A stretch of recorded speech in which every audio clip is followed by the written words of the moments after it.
Good evening, Assalamu alaikum wa rahmatullahi wa barakatuh, and welcome to News in Focus. My name is Faraz Patel. We'd like to thank you, the viewer, for staying with us here on Hilaal TV, DSTV channel 347. Now, of course, last week, Thursday, a historic bill was signed, and that's none other than the Expropriation Bill, signed into law by President Cyril Ramaphosa, but now with updated news occurring that it could be heading to the courts, and the Cabinet Clearinghouse could occur after a furious reaction from the GNU partner of the ANC, the Democratic Alliance, and also added to that, trade union Solidarity. Now, not only have they two threatened to go to court, but Public Works Minister Dean McPherson, who is a DEA deployee, in Ramaphosa's cabinet, took to social media over the weekend to say the policy of expropriation without compensation would not be implemented under, quote-unquote, my watch. Joining me now, I'd like to welcome Bulelwa Mabasa, who is the head of land reform at Werksmans Attorneys. Bulelwa, thank you so much for joining us here on News in Focus on Hilaal TV. My absolute pleasure. Thank you for having me. I think, Bulelwa, let's start off with, of course, the bigger context of this. You've got close to 370 years of colonialism and apartheid, and the big question about land restitution, land redistribution. I just want to get the significance of this bill in really redressing, close to 4 centuries of this oppression and devastation that had affected so many families across the country. Yeah, sure. Thank you. I think it's important to state what expropriation is and also what it cannot achieve. So in simple terms, an expropriation is a state power that is exercised by jurisdictions of governments around the globe. It just is a tool to enable government to purchase land for the public good with compensation. So the concept of expropriation is directly linked with compensation. So anywhere in the world, whether you're in Germany or Switzerland, governments on a daily basis have these expropriation powers and they use them. And it's linked with, as I said, compensation. The only difference is certain jurisdictions don't follow a market value type of compensation. Others do. In South Africa specifically, we follow what is called just and equitable compensation. What expropriation is not, it is not the sole tool to deal with the 300 years odd disposition that you've spoken about. It can do so because this new bill now introduces a concept of expropriation in the public interest. The public interest is when it is actually defined in our constitution as the nation's commitment to land reform and to our national resources, natural resources.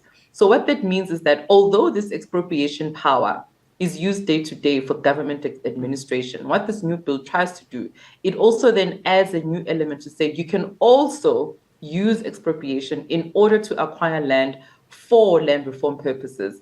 However, expropriation on its own, isolated, it's not going to be the magic bullet that is going to deliver all land reform objectives in the country, because land reform objectives also sit with other pieces of legislation, such as Restitution Act, the ESTA Act, and what we hope will become the Redistribution Act in the future. So I think it's important for people to understand that this act, expropriation, is not designed, nor is it capable of addressing all issues land.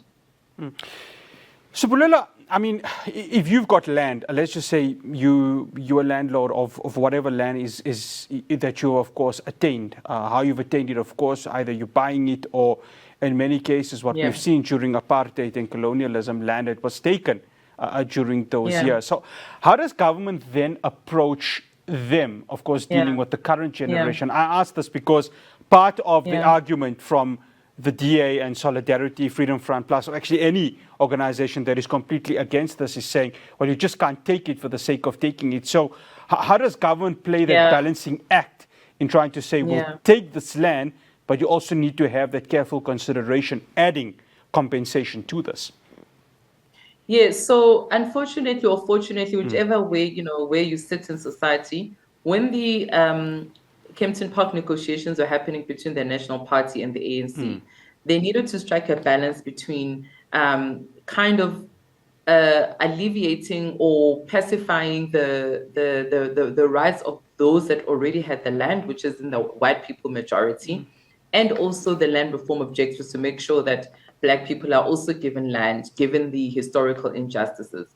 So what you actually find in this clause in Section 25 is that there is no right to own property. However, there is a right to be not to be deprived of it. In other words, it says no one may be deprived of property unless by a law, such as the Expropriation Act, for example. So you have this delicate balance. And also what had happened then, which is a provision that is least known actually in our constitution in Schedule 4. When we became a democratic government, the new government inherited the sins of the old government. So in South Africa, we don't have a system of reparations, or we don't have a system of retributive justice, where we'll say, well, we're now going to take land that was stolen and not give it for compensation. We agreed to the new framework, the new South Africa that was born, was that it was going to always ensure that when expropriation happens, it's with compensation. And that's what you ended up finding in this Section 25(3) clause.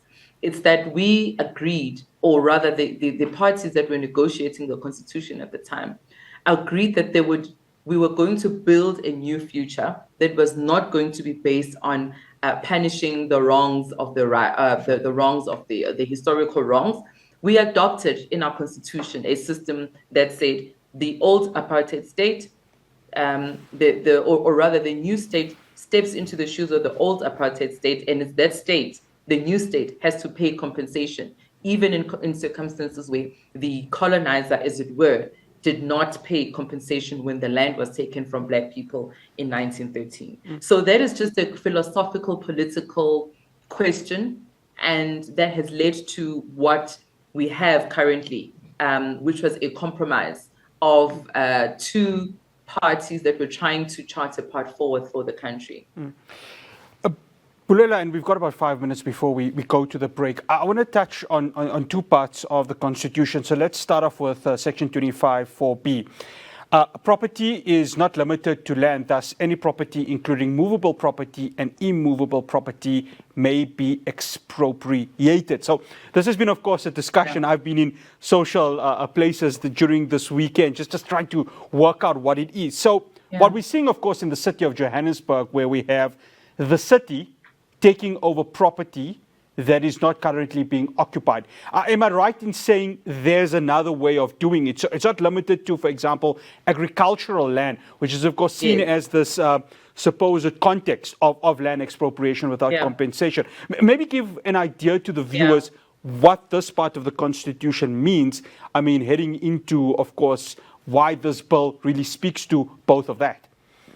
Okay, that's interesting. So you're quite right that property is not limited to land in terms of what the Constitution says.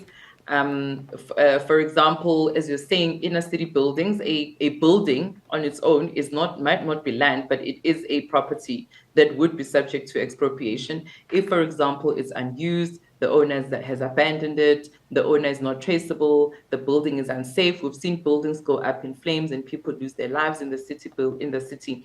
That would be a good example of what would be susceptible to an expropriation. But in this particular piece of legislation, they were careful to ensure that other people with rights on land won't be affected by it. For example, you might have your house, but there are other rights that people have ownership to. For example, a mortgage bond. For example, people with mining licenses, they might not own the land, but they own mining licenses over that pieces of land.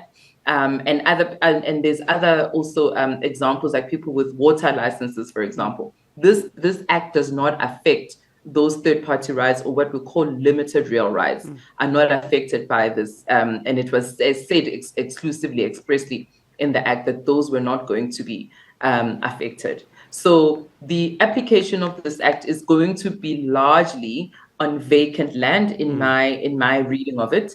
It's going to affect vacant land. It's not going to affect land that is used, that is occupied, that is productive, and where there is economic activity. Bulelwa, before we go to the break, you speak of productive land. So how does government know this is productive land? I speak of this on, they just arrived there. Is there supposedly research that's going to be done to find out whether this land is productive? Or how does government go about that? I ask this because obviously the land that's need to be given, whoever it's going to be given to, when it does get expropriated, needs to be land where production can actually happen. Yeah, so the Act actually makes provision for the fact that when there is an intention to expropriate by the expropriation authority, they need to ensure that they've got full reports from a municipal manager, from the municipality, who describes the land and says all the activities that are happening on the land. They need to have a report from, for example, the DG of the Department of Land Reform, the Department of Environment, the Department of Water, and so forth. Those people need to do full-scale reports on that. There's also going to be inspections in loco. There's going to be valuations that are done on that land to see what else is, So the Act in itself has a very comprehensive scheme that actually ensures that the land that is subject for expropriation is suitable. So ultimately, a court must have before it, or the expropriation authority must have before it, a comprehensive study that's been done on that land in terms of why it's suitable for an expropriation, and the landowner is able to also object at that point if they are not agreeable to the expropriation itself. After the break, I continue my conversation with Bulelwa Mabasa. We're going to be chatting more on the Land Expropriation Bill, which was signed by President Ramaphosa last week. Do stay tuned. Welcome back. I'm still in conversation with Bulelwa Mabasa, who is the head of land reform at Werksmans Attorneys. Bulelwa, thank you again so much for staying with us. Bulelwa, I want to talk of Chapter 7 of the bill, where it focuses on urgent expropriation. So according to this chapter, it states that expropriating authority may, if a property is required on an urgent basis, exercise a right to use property temporarily for so long as it urgently required for a period not exceeding 12 months. So how does government go ahead and decide what's urgent and what's not urgent, given that it, of course, has that 12-month window? Yeah, that's a very interesting one. And perhaps this might be a contentious issue for those who hold the view that the bill might have constitutional challenges. Working in the legal sector, there's a difference between commercial urgency and legal urgency. So it remains to be seen whether what government would deem as urgent, if, for example, as you correctly point out, there's still 12 months to sort out, the issue of the need of the expropriation itself. So those are kind of the details that I hope will also come out of the wash in terms of process when the regulations get published. You'll recall that this is just a piece of legislation that's been assented to, but the devil is always in the detail, and we hope that that's part of what the regulations are going to do in terms of giving meat to the process that is being envisaged. Bulelwa, a part of reading this, of course, this bill comes in an event of disputes, and of course, courts have the right to determine compensation for expropriation. Now, obviously, the Democratic Alliance and other parts of those who are totally against this would want there to be no expropriation at all. Now, is there a way to find a balance where compensation can occur should expropriation happen? I ask this because they are mainly given, of course, apartheid and colonialism. Many of our white compatriots who, of course, still have farms at this moment and may look at the option of compensation. So how's that a potential possibility right there? Look, expropriation is with compensation. That is the bulk of the Act. The 90% of the Act deals with just and equitable compensation. Now, the compensation that would be payable would be, for example, there's a methodology of payment that is used. They look at the current use of the property. They look at the market value, the current market value of the property. They look at the history of the acquisition of the property. How was it acquired? Was it a donation? They will also look at the state direct investment that has happened on the property and any other improvements. So that is generally the scheme of the Act. It doesn't do away with compensation. And I think that's part of the miscommunication, or rather the misinformation that is out there, is that this Act introduces expropriation without compensation. That is not so. However, it does introduce 3 instances where compensation may not be available, and it's called nil compensation. And here they speak directly of instances where the landowner has held onto land, it's not using the land, and it's solely holding the land in order to benefit from its increased, increment of market value of the land. So that's where you kind of sit on land, it's lying fallow. That's what is aimed towards expropriation without compensation. There's also then state departments who have on their balance sheets large amounts of land. I think of someone like the South African Defence Force, for example, and their base. Those kind of organs of state will also then be susceptible to expropriation without compensation if they don't need to hold on to that land as part of their core functions. And also then where a landowner has abandoned their right to hold the property and to keep it, to maintain it as safe and risk-free, and where there are no lives, or where the lives are being affected. So in general, the Expropriation Act is with just and equitable compensation, except for those 3 instances. And in my view, that's where we might see some contestation on whether or not that is constitutional, because as I said, the scheme of Section 25(3) of our Constitution is such that it promotes expropriation with just and equitable compensation. Bulelwa, I want to touch on private property. When does private property, and maybe you can talk to that with regards to that section of the Constitution, when does private property, in the eyes of government, become public?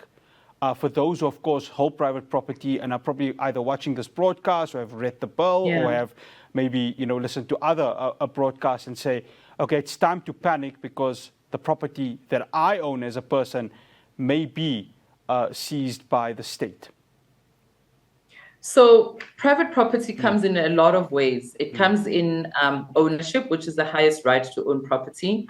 You also have limited real rights, such as you hold a lease, you hold a mortgage over land, and I said mining licenses, water use licenses, all those are levels at which people own property. Now, you cannot, there's nothing in our law that can make the state turn private land into public land. That would be arbitrary. And in fact, as I said, the constitutional provision, that's Section 25(1), says no one may be deprived of property unless it's by law of general application, which we now have. This is the Expropriation Act, which means that your expropriation must still happen with regard to the rule of law and with regard to the procedures that are stated in the Expropriation Act. So our law does not allow any arbitrary dispossession of private property in any way whatsoever. I know that there's been a tweet by the Minister of Public Works that's been doing the rounds, where he said no private property may be expropriated without compensation under my watch.